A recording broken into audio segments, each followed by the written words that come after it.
Ils m'ont enfermée à la cave pour mes 67 ans. J'avais vendu ma grande maison, leur donnant l'essentiel de l'argent pour la leur, croyant assurer un avenir familial chaleureux. Mais assise dans le froid, j'ai compris que la famille que j'avais aidé à bâtir conspirait à m'enterrer. Ce qu'ils ignoraient, c'est que j'avais en poche une petite fenêtre sur leur trahison. Avant de continuer, n'oubliez pas de vous abonner et de nous dire en commentaire d'où vous écoutez.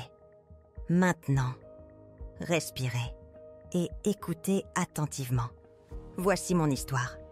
Ils m'ont enfermée à la cave pour mes 67 ans. La plupart des gens, à mon âge, imaginent des soirées paisibles, le tricot, les rires des petits-enfants. C'était mon rêve, autrefois. Mais je sais aujourd'hui que la réalité brutale est souvent différente. Surtout avec une belle fille qui ne vous voit que comme un fardeau. Tout a commencé il y a 3 ans, quand Armand, mon cher époux depuis 42 ans, nous a quittés. Sa crise cardiaque soudaine m'a laissé naufrager dans notre vaste demeure, rue des Saules. Chaque recoin résonnait de son absence. Son fauteuil usé, les disques de jazz, les outils rangés impeccablement. Armand était un homme d'ordre et de rigueur. « Les trains n'attendent pas, Éléonore », disait-il. Il était la main ferme. Moi, le cœur du foyer. Après son départ, mon fils, Michel, venait chaque semaine, le dimanche généralement. Ses visites étaient courtes, embarrassantes. Il n'avait jamais été proche de son père, et notre relation semblait figée dans son adolescence. Cette distance, ce malaise silencieux, expliquait probablement pourquoi. Un dimanche, j'acceptai quand Michel me suggéra de vendre la maison pour emménager avec eux. Ce fut comme une bouée de sauvetage. J'aiderais pour l'apport de leur nouvelle maison, plus grande, m'assurant une chambre. En retour, je retrouverais la chaleur familiale que je craignais si désespérément de perdre. « Tu ne veux pas vivre seule, maman ?» m'avait dit Michel, sa main couvrant la mienne, un geste rare. En plus, Léa sera ravie. Léa, ma douce petite fille, 15 ans maintenant, avait autrefois été inséparable. Je lui avais enseigné ma fameuse tarte aux pommes, raconté nos histoires, Armand et moi, à un bal de carnaval en 76.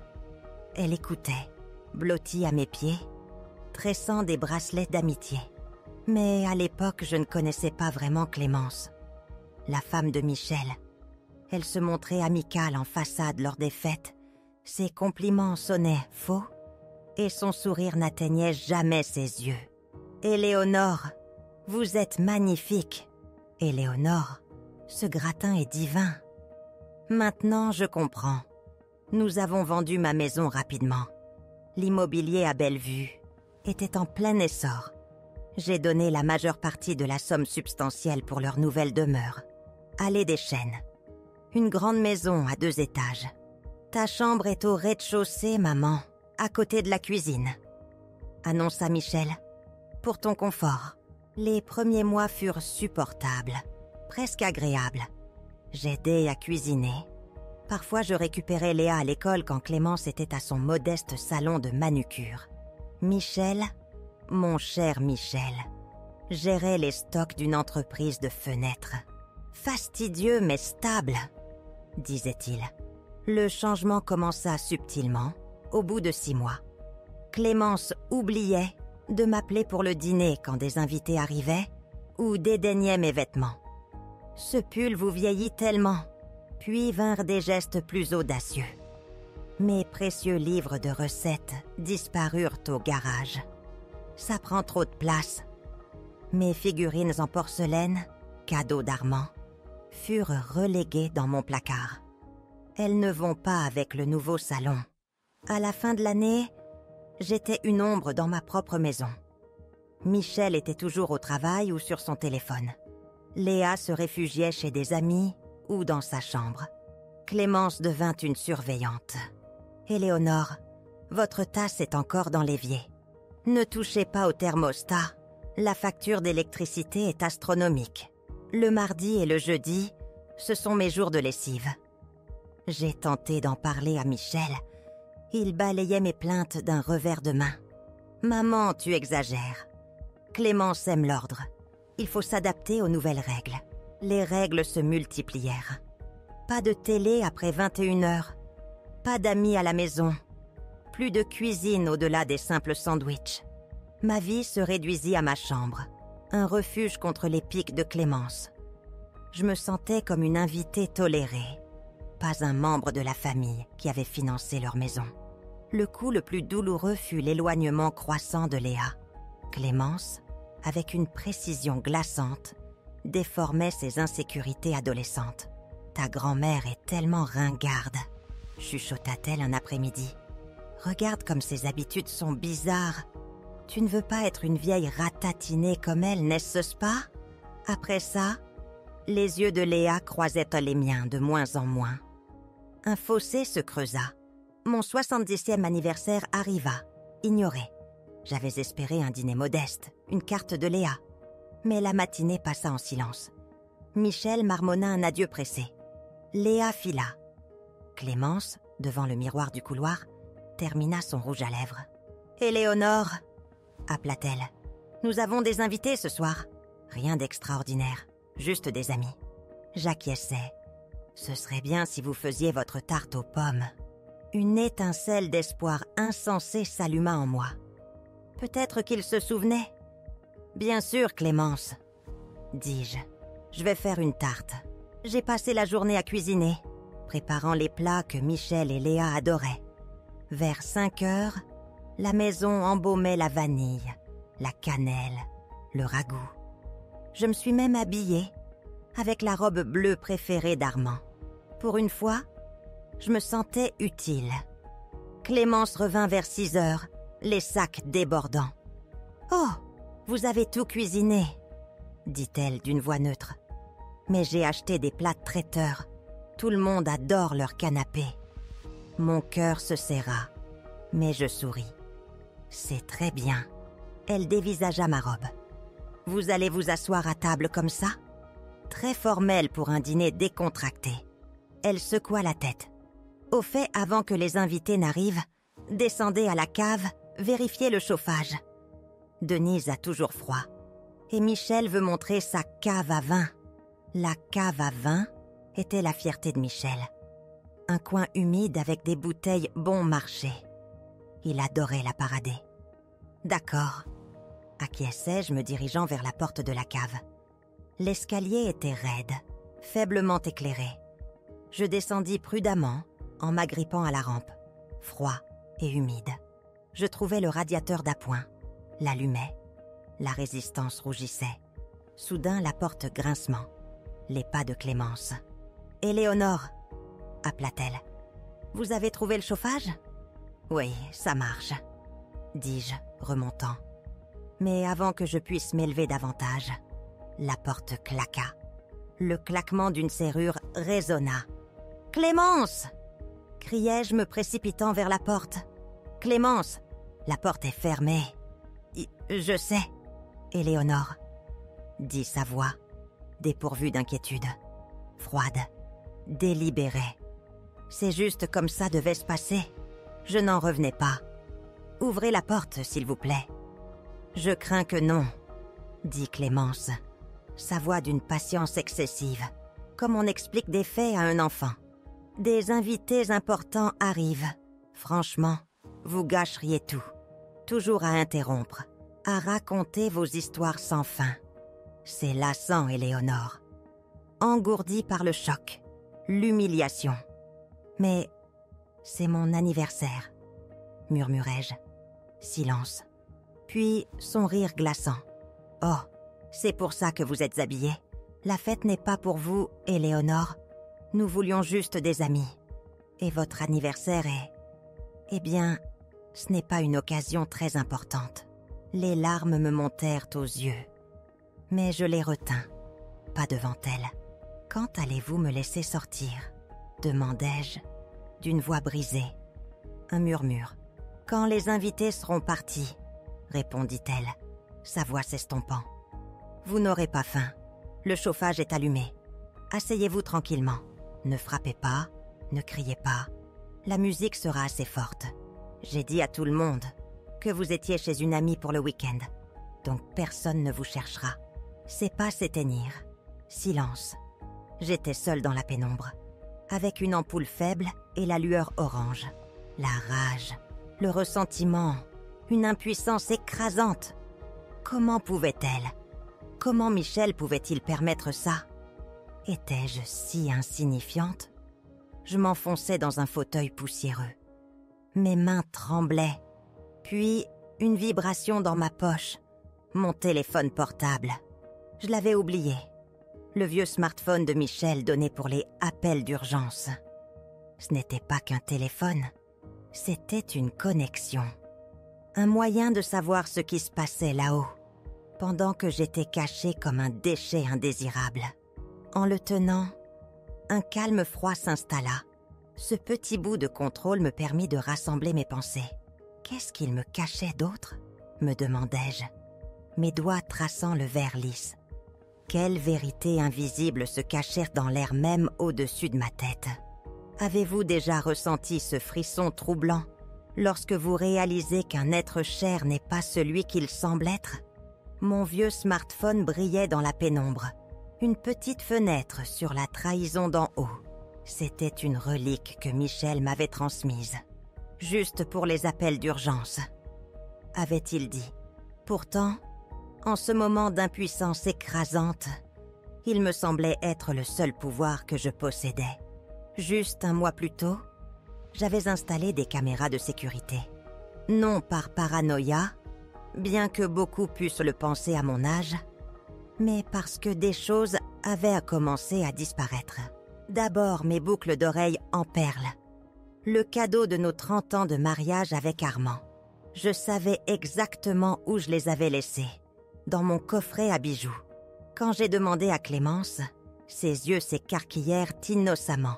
« Éléonore, vous avez probablement juste oublié, c'est normal. » Puis la broche antique de maman disparut, suivie d'une précieuse bouteille de parfum.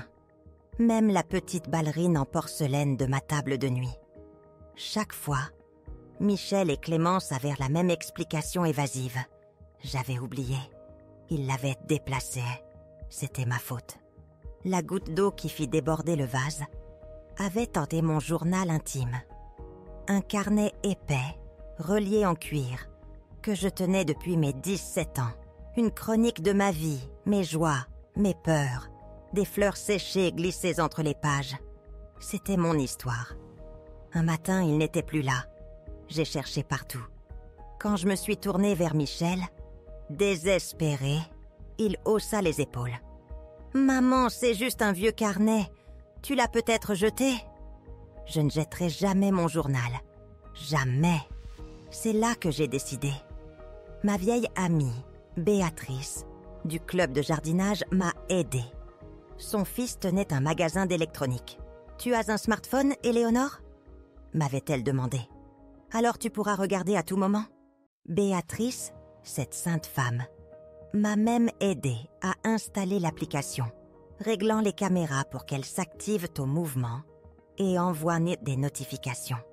Nous en avons placé 3. Une dans ma chambre, une dans le salon et une dans la cuisine.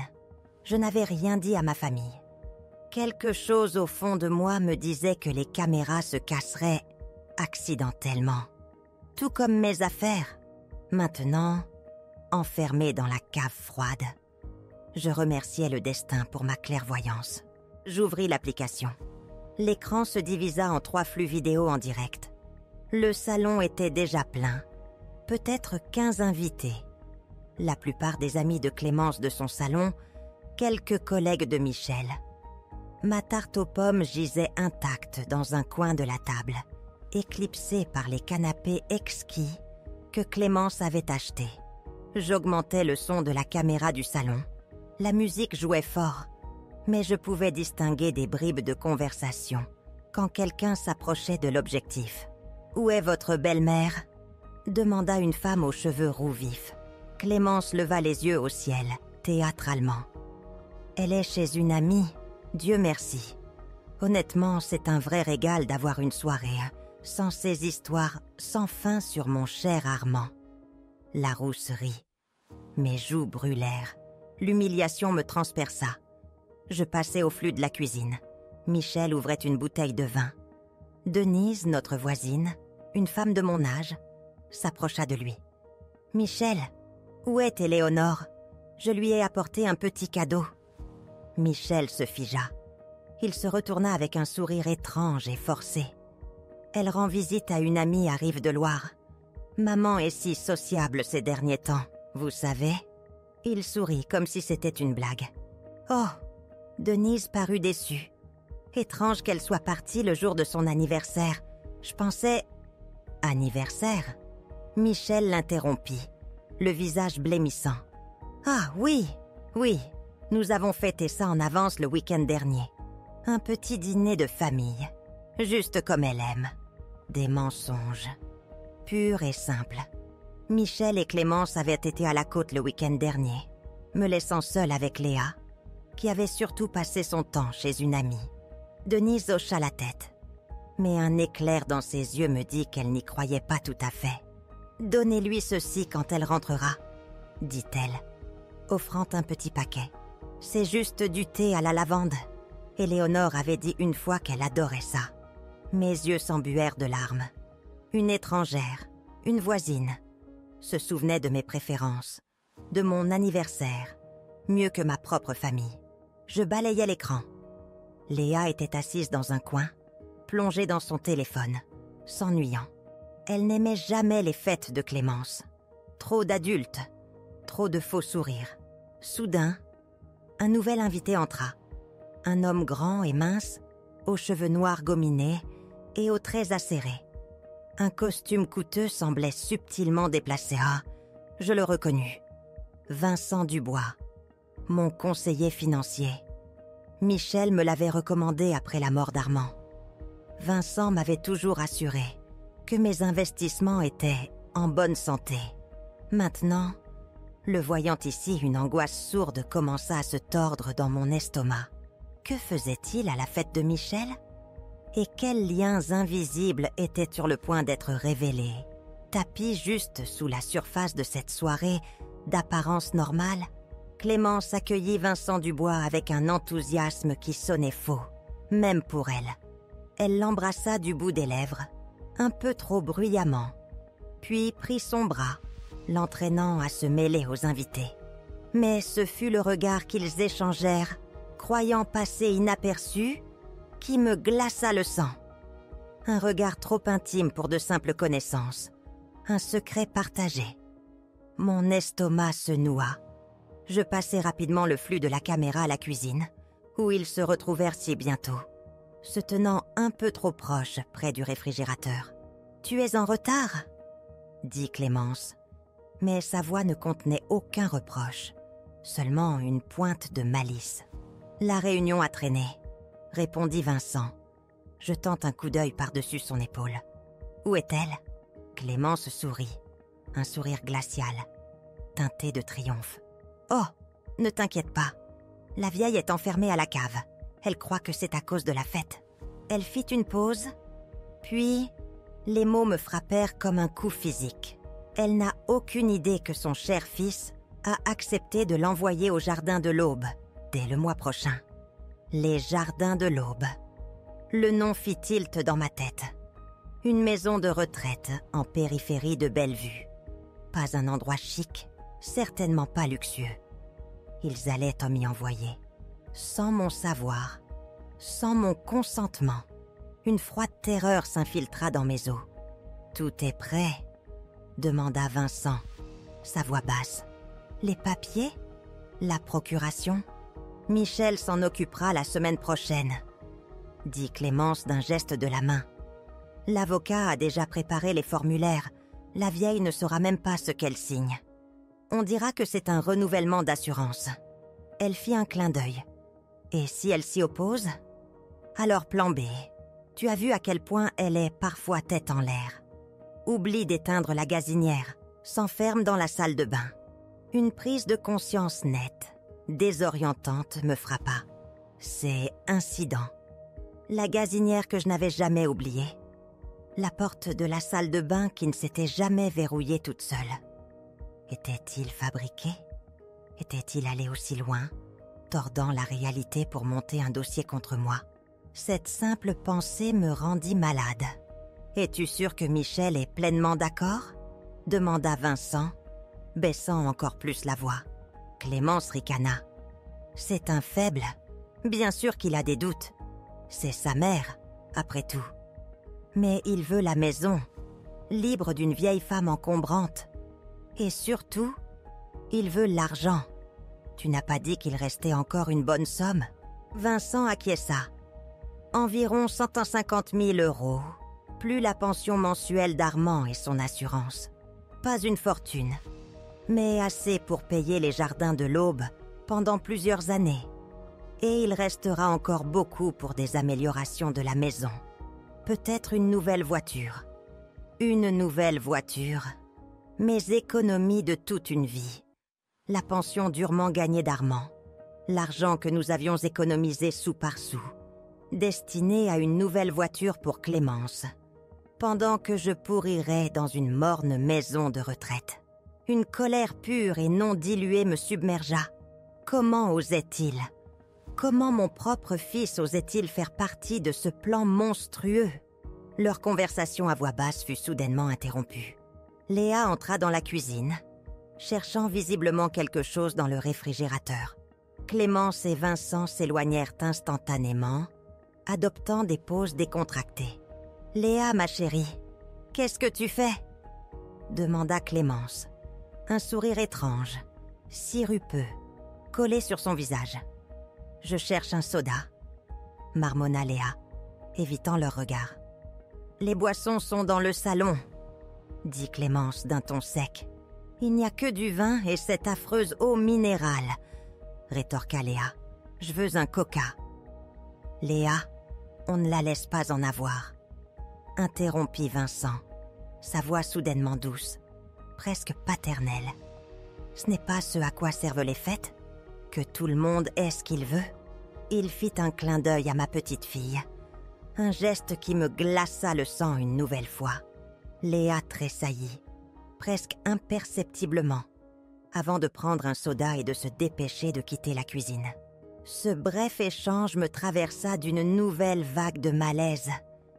Il y avait quelque chose de troublant dans la façon dont Vincent Dubois regardait Léa. Quelque chose de prédateur dans sa soudaine douceur, bien au-delà de ce que l'on attendrait d'un simple conseiller financier. Cela suggérait une facette plus sombre et complexe à son implication. Quelque chose qui me donnait la chair de poule. De quoi d'autre cet homme était-il capable? Et ma petite fille, innocente et inconsciente, était-elle elle aussi prise dans son orbite glaçante? Je remis la caméra sur le salon. Une angoisse nauséabonde me tordant les entrailles, alors que Michel apparaissait. Il parlait maintenant à un collègue, un homme corpulent en chemise à carreaux, dont je ne me souvenais pas du nom. Michel soupira, faisant tournoyer le verre dans sa main. « Et votre mère ?» demanda le collègue. « Elle vit toujours avec vous ?»« Et pour l'instant, oui. » Michel grimaça, prenant une longue gorgée. « Mais nous pensons à une maison de retraite. Elle y serait mieux. Des soins professionnels, de la socialisation avec ses pairs. » Sa voix sonnait répétée, creuse. Je regardais, mon cœur s'enfonçant davantage, tandis que le regard de Michel papillonnait dans la pièce, évitant le contact visuel avec son collègue. Il récitait des lignes, des mots soigneusement préparés par Clémence, sans aucun doute. « Elle est d'accord avec ça ?» Le front du collègue se plissa. « Pas vraiment. » admit Michel, ses épaules s'affaissant. « Mais franchement, elle n'a pas beaucoup le choix. Son argent est principalement investi dans cette maison. Et ce n'est pas à son nom. Légalement, c'est notre propriété. Clémence a déjà trouvé un bel endroit avec un jardin et tout. » Il semblait rapetissé en parlant. Une ombre du garçon que j'avais élevé. Mon fils, ma propre chair et mon propre sang justifiaient mon exil, réduisant les économies de toute ma vie à un investissement et mon existence même à un fardeau. Ça n'a pas l'air bon marché, observa le collègue. Oui, mais maman a une pension et quelques économies, continua Michel, presque précipitamment. Et comme le dit Clémence, elle a assez fait pour nous. C'est à notre tour de décider ce qui est le mieux pour elle. Mon tour. Après tout ce que j'avais donné, après avoir vendu la maison où Armand et moi avions construit une vie, où chaque recoin me le rappelait, après leur avoir remis presque tout l'argent de cette vente, ne me laissant qu'une petite somme pour les jours difficiles, l'indignation me submergea, mais une peur glaçante se tordait en dessous. S'il me déclarait incapable, comme Clémence l'avait sous-entendu, je perdrais tout. Mes droits, mon argent. Il contrôlerait où je vivais, ce que je mangeais, quand je dormais. C'était une annihilation totale. Je remis la caméra sur la cuisine, où Clémence était maintenant en pleine conversation avec une amie de son salon. Une grande blonde avec une quantité excessive de bijoux. Alors, si tout se passe comme prévu, nous aurons la maison pour nous seuls d'ici la fin de l'été, déclara Clémence, remplissant des verres de vin. Ses yeux brillaient d'une joie malveillante. Nous pourrons enfin transformer cette horrible chambre, à côté de la cuisine, en l'espace spa que j'ai toujours désiré. Ma chambre, la chambre que Michel avait promise, pour mon confort. Éléonore serait-elle vraiment d'accord avec une maison de retraite ? Demanda la blonde, faisant tournoyer une mèche de cheveux. Elle semblait hésitante. Qui s'en soucie ? Clémence renifla, sa voix dégoulinante de dédain. À son âge, elle devrait s'habituer à l'idée que les jeunes prennent les décisions. Savez-vous ce qu'elle a fait la semaine dernière ? A lavé le chemisier en soie de Léa à la machine à laver. 600 € foutus en l'air. La blonde haleta, comme si c'était le pire crime imaginable. Je vous avais dit qu'elle n'était pas dans son état normal, continua Clémence, baissant la voix d'un ton conspirateur. La semaine dernière, Michel l'a trouvée dans la cuisine à 3h du matin. Elle cherchait soi-disant de l'eau, mais je suis à peu près sûre qu'elle essayait d'incendier la maison. C'était un pur mensonge. Je m'étais simplement réveillée en ayant soif. Michel n'avait même pas quitté sa chambre. J'aurais entendu ses pas. C'était la face sombre de leur complot, fabriquant des incidents pour me peindre comme instable. Ça a l'air dangereux, dit la blonde, sa voix teintée d'une sincère inquiétude. Et si... Leur conversation fut interrompue par l'entrée de Vincent Dubois dans la cuisine. La blonde trouva immédiatement une excuse pour partir, sentant le changement d'atmosphère. « Votre mari devient un problème », dit Vincent sans préambule. « Je viens de lui parler des jardins de l'Aube. Il commence à avoir des doutes. Quelque chose à propos de sa mère méritant un meilleur endroit. » Clémence leva les yeux au ciel. « Il est toujours comme ça. D'abord il accepte, puis il hésite. Ne t'inquiète pas, je vais le remettre au pas. Il n'y a pas beaucoup de temps, » lui rappela Vincent. Plus elle reste ici, plus le risque qu'elle se méfie est grand, surtout avec les transferts. Transferts ? Une sonnette d'alarme retentit dans mon esprit. Bien sûr, il ne pouvait pas m'entendre. « Elle ne se doutera de rien !» ricana Clémence. La vieille sait à peine utiliser un téléphone. Elle ne sait même pas consulter son solde en ligne. Ce n'était pas entièrement vrai. Je savais utiliser la banque en ligne. Je préférais juste les anciennes méthodes. Maintenant, piégée, j'étais reconnaissante de sa sous-estimation. « Et la procuration ?» demanda Vincent. « L'avait-elle signée ?»« Pas encore », répondit Clémence. « Mais Michel a promis de s'en occuper la semaine prochaine. Il a dit qu'il lui demanderait de mettre à jour sa procuration médicale en raison de récents changements d'assurance. Elle signe toujours tout ce qu'il lui glisse. » Je serrai les dents. Oui, j'avais fait confiance à mon fils. Je lui avais fait confiance pour gérer mes finances, signer les documents qu'il apportait, lisant rarement les petites lignes. Mais maintenant, Maintenant, je savais. Je ne pouvais plus lui faire confiance, ni à personne d'autre dans cette maison. Et si elle refuse ?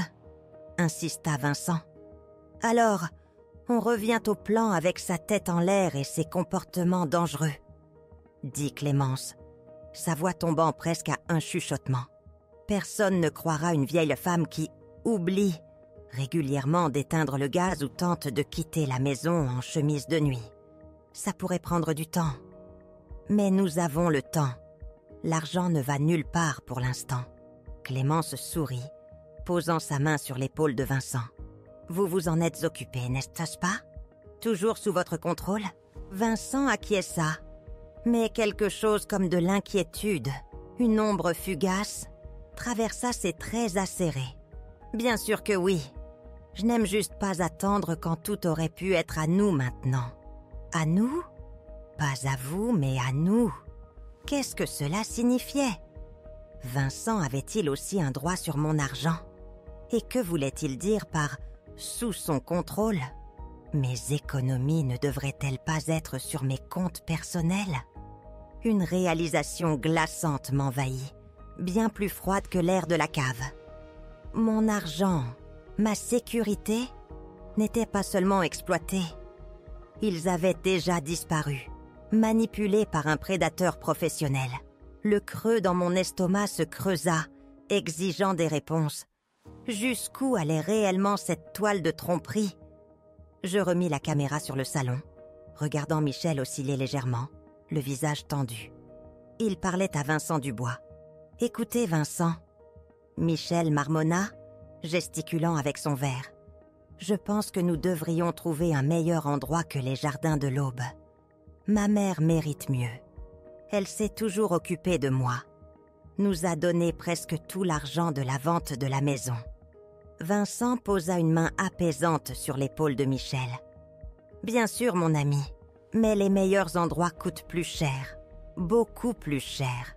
Les finances de votre mère, comme nous en avons discuté, ne permettent pas de telles dépenses. » Il continua tordant le couteau en douceur.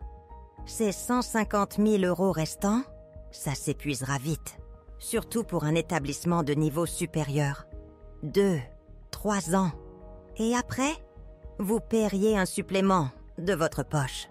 Et vous avez une famille, une fille, sur le point d'entrer à l'université. » Michel fronça les sourcils, luttant clairement avec des sentiments contradictoires. « Je veux juste qu'elle soit heureuse. »« Elle sera heureuse », l'assura Vincent, une fausse sincérité dans sa voix.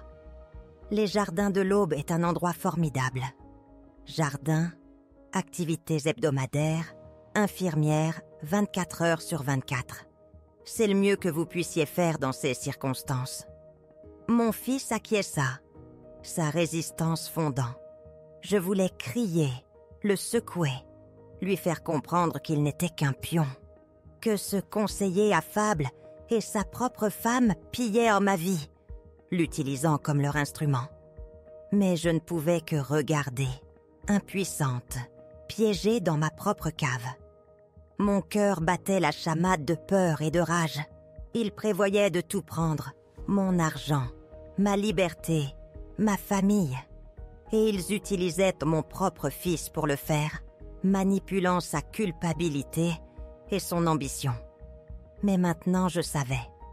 Savoir, c'est pouvoir, disait toujours Armand. Je n'abandonnerai pas. Je ne les laisserai pas m'envoyer au jardin de l'Aube pour y pourrir pendant qu'ils profitaient de mon argent. J'ouvris résolument l'application bancaire sur mon téléphone.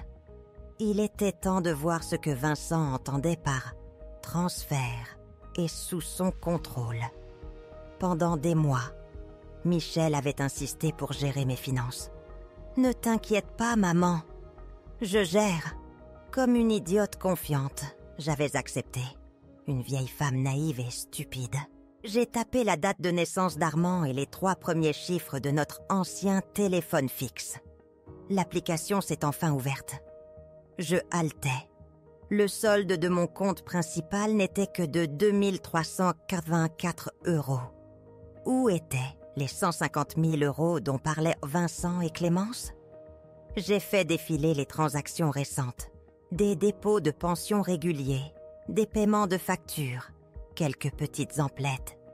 Mais il y avait aussi une série de virements mensuels, chacun entre 3 000 et 5 000 euros, tous étiquetés. Groupe d'investissement Dubois. Je n'avais jamais autorisé cela. Jamais signé de formulaire pour un quelconque. Groupe d'investissement Dubois. C'était ça. C'était le contrôle de Vincent. Les doigts tremblants, j'ouvris ma messagerie. C'était un fatras numérique de spam. Mais caché à l'intérieur, je trouvais des rapports mensuels du groupe d'investissement Dubois. Le dernier rapport, du mois dernier, était rempli de jargon financier. Pourtant, à la fin, je le vis. Une copie de mon autorisation signa pour transférer des fonds. Ce n'était pas ma signature. Quelqu'un l'avait falsifiée, et plutôt mal. Mon écriture, ronde et élégante après des années d'enseignement de la calligraphie, n'était pas celle-là. Celle-ci était anguleuse, raide. Furieuse, je trouvais d'autres rapports similaires. Tous avec des signatures falsifiées. Puis, une découverte qui me retourna l'estomac. De la correspondance entre Vincent et Michel. Des emails étiquetés, transférés. Michel avait utilisé mon adresse pour communiquer sur mes finances. L'un d'eux disait « Michel, suite à notre conversation, j'ai transféré 4 000 euros supplémentaires du fonds de retraite de votre mère vers le fonds d'investissement. Comme d'habitude, 10% resteront sur votre compte personnel en tant que frais de gestion. Le formulaire ci-joint doit être signé et retourné. 400 euros. Michel recevait 400 euros chaque mois pour laisser Vincent piller mes économies. La nausée monta. Je posai le téléphone, inspirant profondément pour combattre la vague de vertige. Quand je me calmais, je retournais aux emails. Cet abus financier n'était que la pointe d'un iceberg glaçant. Quelles autres trahisons cachées attendaient d'être révélées au-delà de l'argent et de l'exil forcé? Quels secrets de famille plus profonds avaient été enfouis sous des années de mensonges? Dans mon dossier de courriers indésirables, enfoui sous les débris numériques, je trouvais une série d'emails étiquetés comme spam. Mon cœur se serra. L'adresse de l'expéditeur, clarajoysommessagerie.fr. Clara, ma fille. Je n'avais pas vu ni parlé à Clara depuis près de 7 ans. Notre dernière rencontre s'était terminée par une terrible dispute. Elle avait claqué la porte, jurant de ne jamais revenir. La raison, son mariage avec Sylvain, un musicien que j'avais jugé totalement inadapté. Michel l'avait dépeint comme un artiste sans le sou, un éternel vagabond, affirmant que Clara le soutenait pendant qu'il tournait avec un groupe de seconde zone. Je l'avais cru. Lors de cette dernière rencontre furieuse, j'avais repris les avertissements de Michel, condamnant les choix de Clara.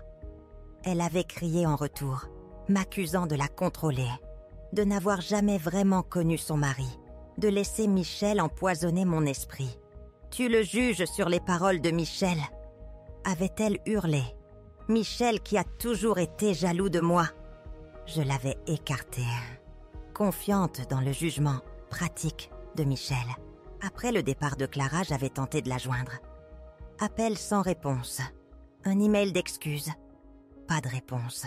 J'avais lentement accepté qu'elle était perdue pour moi. Mais maintenant, cette longue liste d'emails indésirables. Clara avait essayé de me contacter tout ce temps.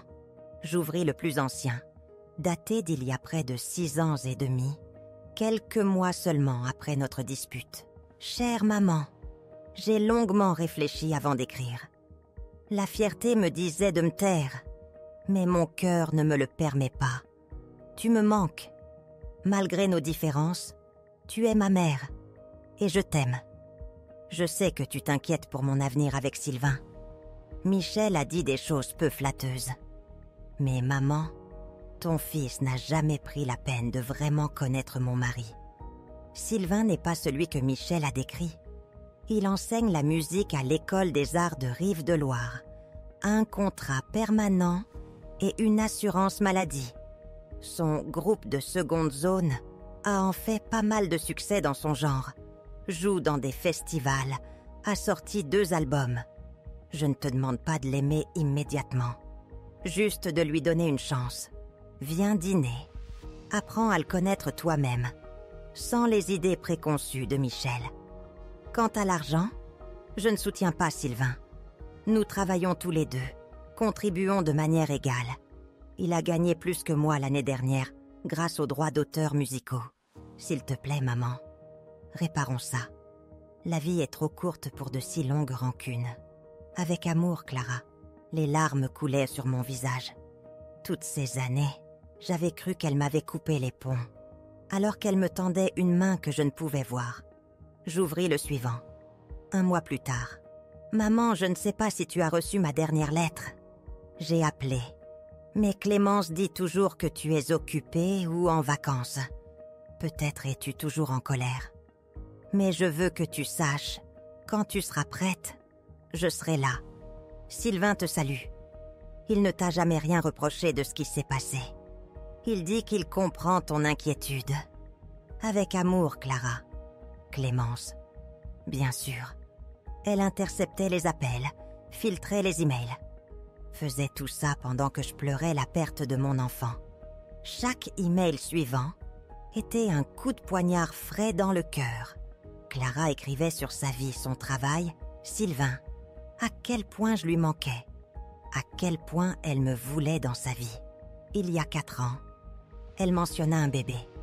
Mon petit-fils. Je ne savais même pas qu'il existait. L'échographie montrait un garçon. Nous allons l'appeler Armand Junior, comme papa. J'aurais aimé que tu sois là, maman. Mon souffle se coupa. Armand Junior. Un petit-fils, nommé d'après mon Armand, grandissant sans connaître sa grand-mère. La douleur était insupportable. La dernière lettre, il y a 3 mois. Chère maman, le petit Armand Junior a eu 3 ans aujourd'hui. Il est si intelligent, si curieux. Il a tes yeux, maman, aussi bleus et perçants. Ton sourire. Je lui montre des photos, je lui parle de toi.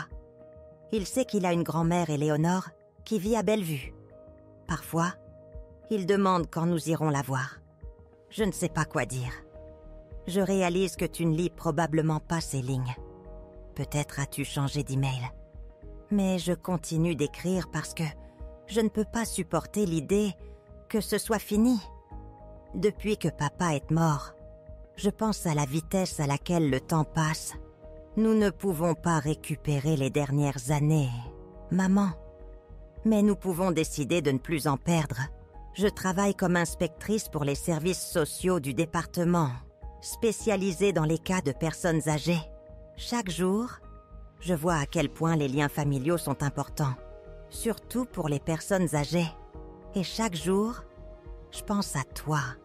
Michel répond rarement à mes questions. Il dit que tu vas bien mais que tu ne veux pas parler. C'est peut-être vrai. Mais si jamais tu changes d'avis, sache ceci.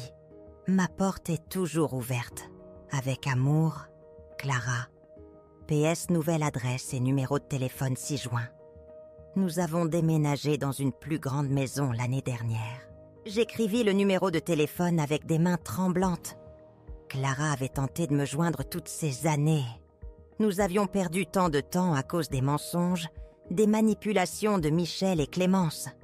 Et Clara travaillait pour les services sociaux, spécialisée dans les cas de personnes âgées. La mère ironie. Ma propre fille protégeait les personnes âgées, de gens comme Clémence et Vincent, tandis que sa propre mère était victime de leur manigance. Les pièces du puzzle s'assemblèrent, révélant un dessin plus sinistre que je n'aurais pu l'imaginer. Qu'est-ce qui était la plus grande partie de ce complot? L'argent volé, les incidents fabriqués, ou ce cruel silence de 7 ans entre une mère et sa fille?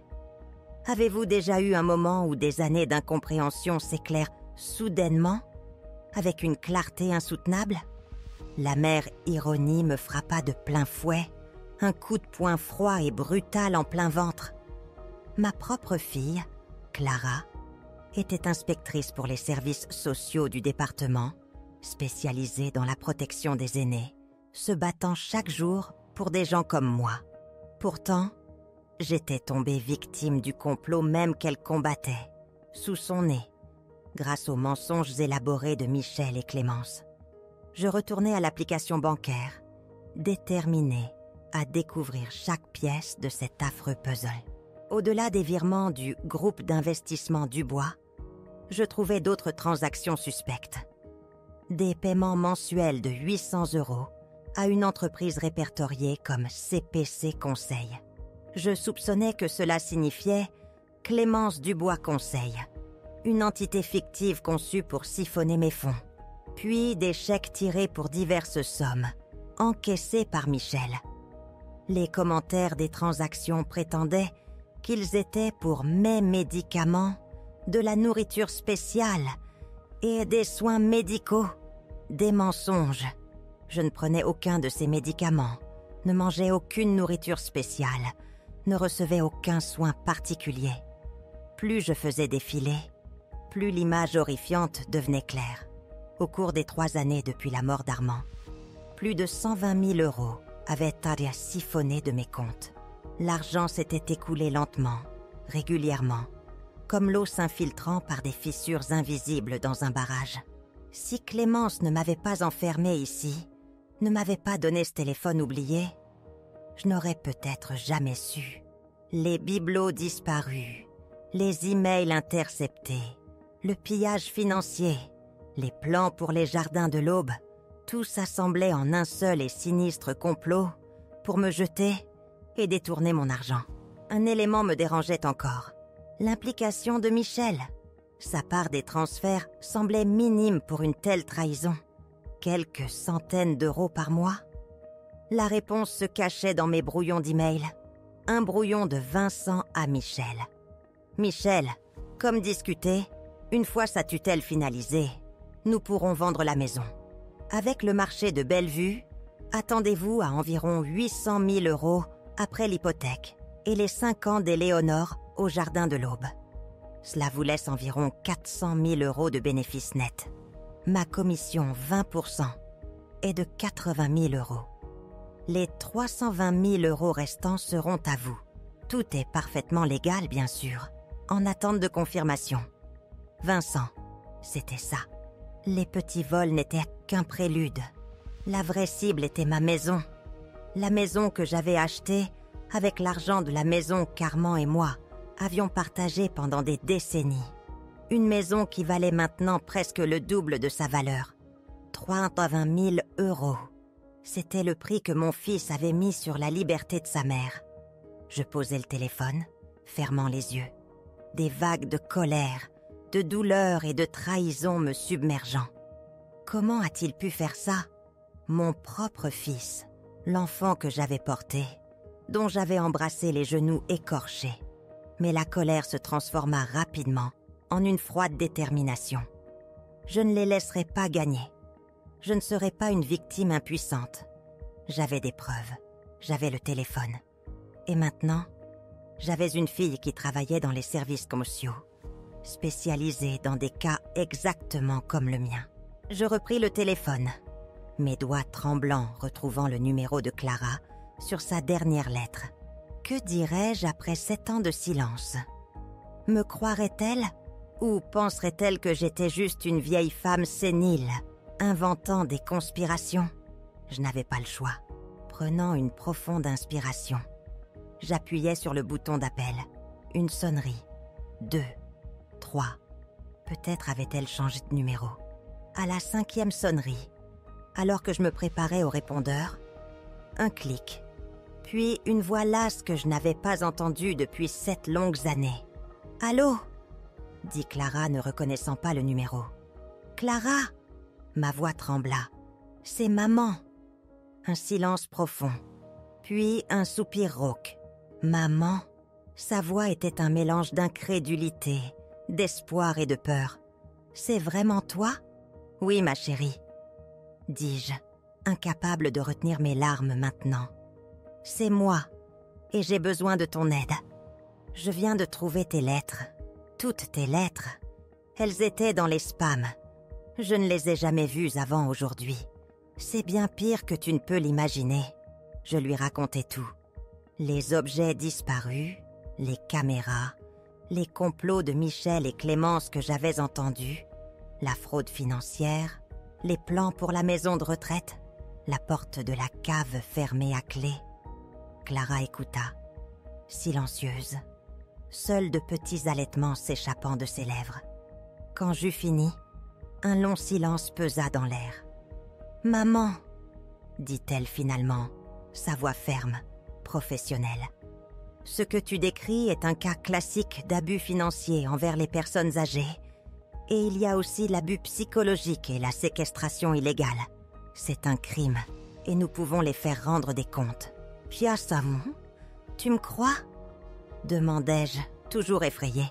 « Bien sûr que je te crois, maman. » répondit Clara sans hésitation. Dans mon travail, je vois des cas comme ça presque toutes les semaines. Malheureusement, ce sont souvent des proches qui deviennent les abuseurs. Et ce que tu décris est trop détaillé, trop cohérent pour être une fiction. De plus, sa voix s'adoucit. Au fond de moi, j'ai toujours su que tu ne m'aurais pas simplement coupé les ponts. Ta voix est importante et maintenant, elle va enfin être entendue.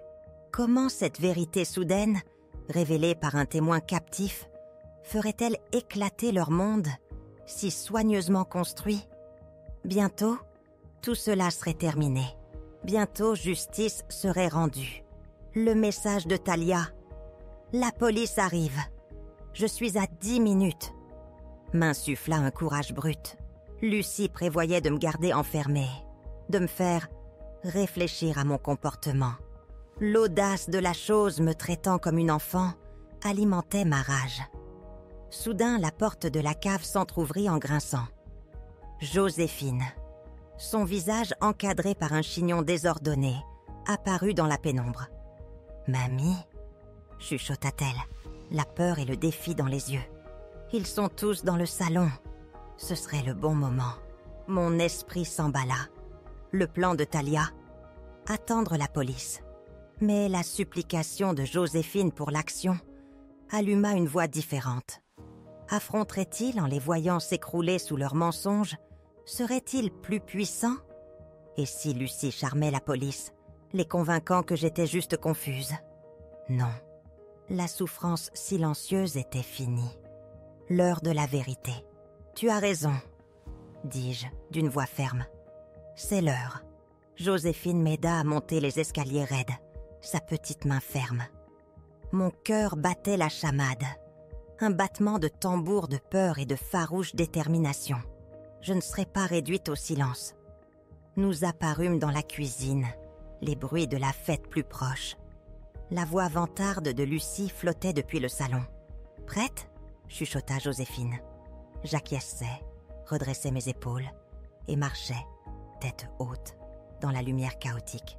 Joséphine, une petite ombre inébranlable, suivit.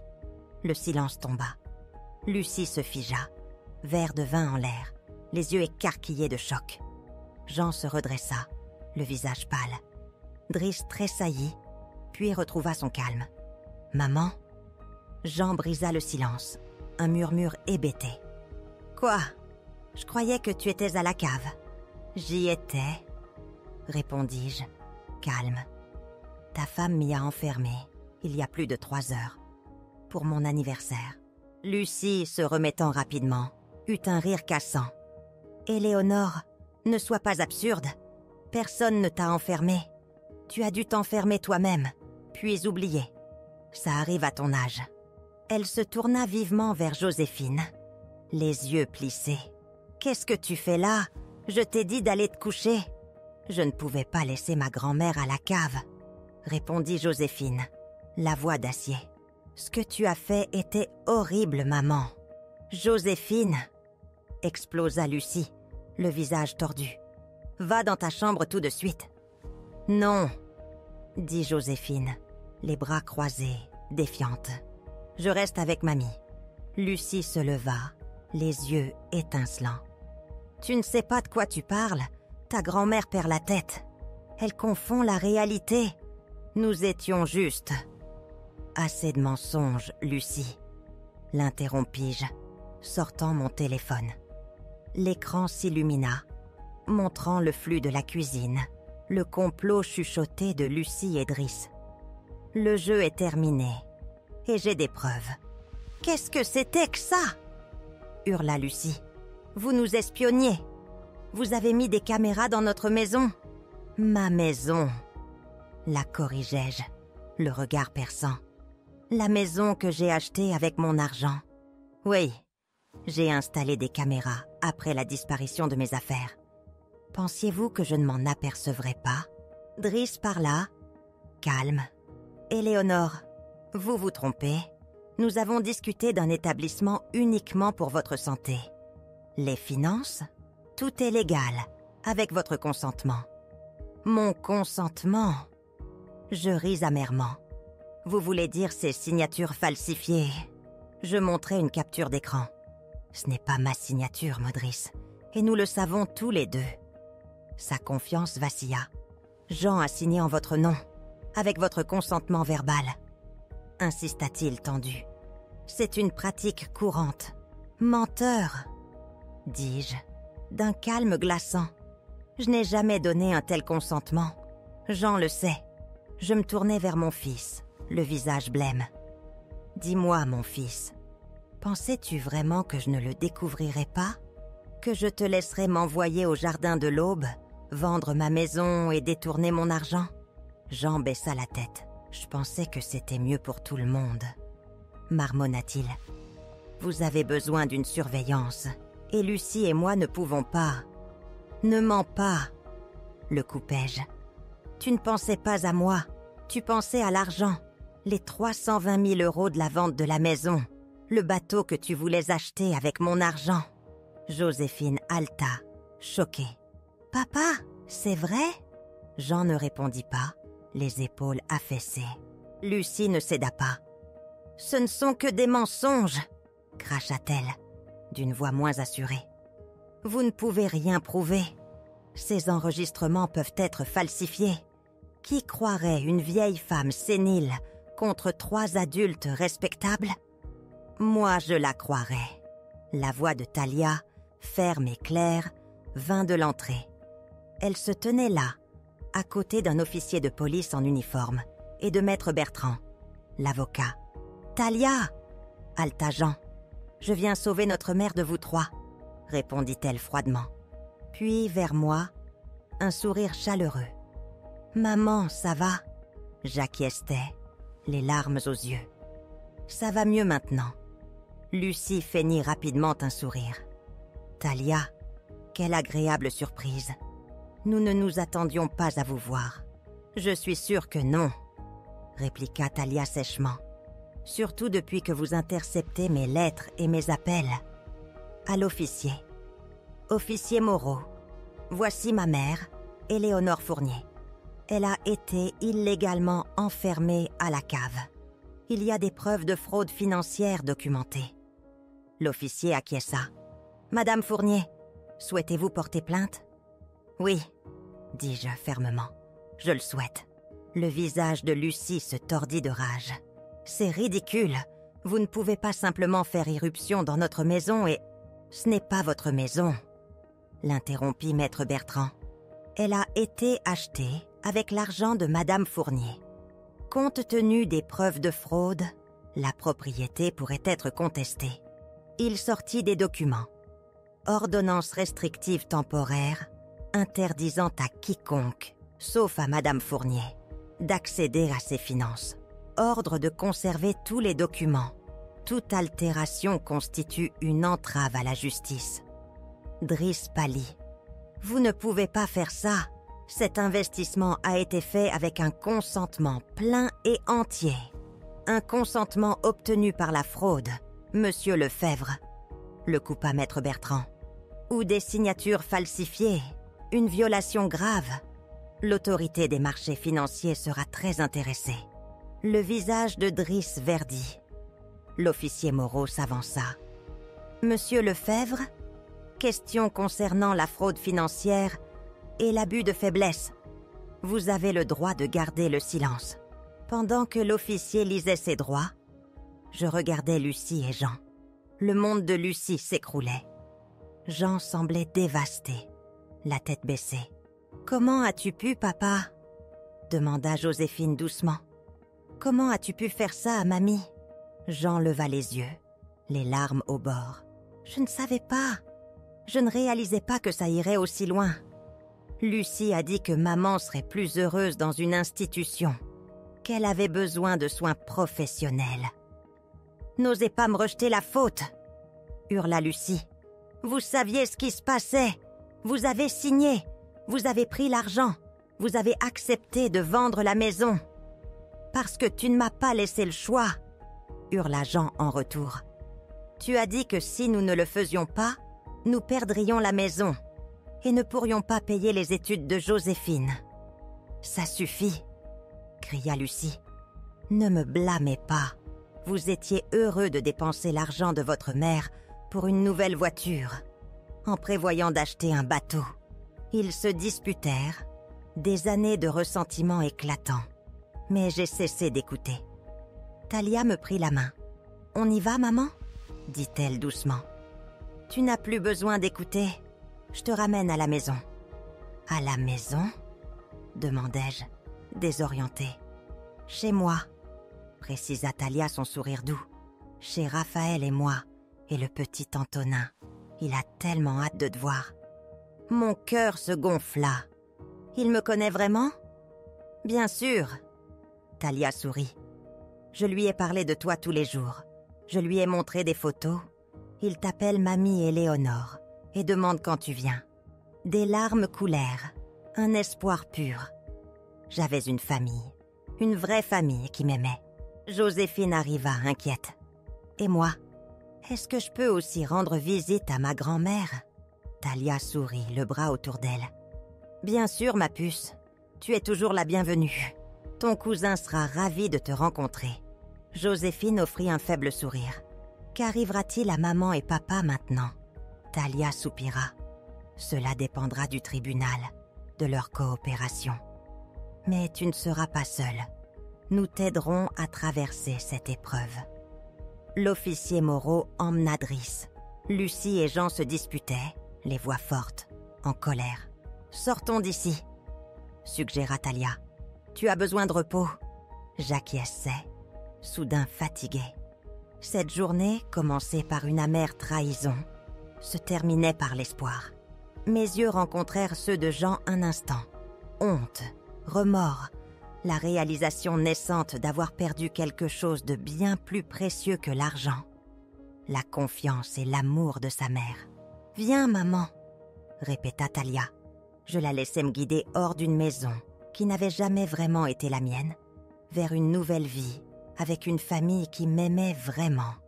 2 mois plus tard, j'étais assise sur la véranda de Talia, regardant le petit Antonin jouer. C'était Antonin, mon Antonin renaissant. Mêmes yeux bleus, même sourire. À côté de moi, Raphaël. Gentil, attentionné.